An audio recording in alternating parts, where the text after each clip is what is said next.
尋晚總經理私人銀荷包，宴請非戲劇製作嘅幕後同事以及中一中二生食飯，筵開10幾席，場面熱鬧，飲杯之聲此起彼落。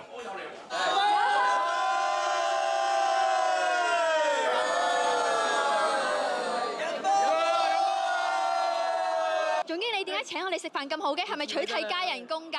我哋唔制㗎喎。係加人工還加人工，食飯還食飯。今日咧係我哋所有綜藝組嘅朋友，所有幕後啦，咁啊仲有中聯好聲音嘅同事咧一齊食飯。可以講係開年飯或者係慰勞宴啦。因為舊年一年咧大家都好辛苦，大家出心出力為我哋綜藝組做咗好多好睇嘅節目，同埋未必每一個都能夠大家一定滿意，但係我覺得每一個人都用咗佢100% 嘅心力去做，我覺得做節目就係咁啊！你用心，觀眾係睇到嘅。咁啊，大家都為香港服務啦，做咗好多為香港人嘅特登製造嘅節目啦。咁我覺得今日應該係去慰勞我。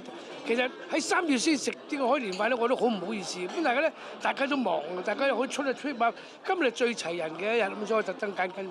哇！大家係咪特登咧請假嚟同總經理食呢餐飯㗎？佢哋冇嘢撈，唔使請假。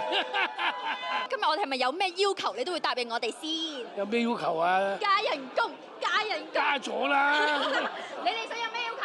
多啲 show， 多啲 show， 多啲 show， 多啲 show， 多啲 show， 多啲 show， 多啲 show， 係。日都見㗎啦喎，已經。再多啲得唔得啊？可唔可以？做到冇得瞓㗎啦喎。可以。大家今晚係咪不醉無歸先？你咧，總經理？我都係準備同佢哋拼一個你死我活啊！係，咁我哋去㗎啦喎。係啊！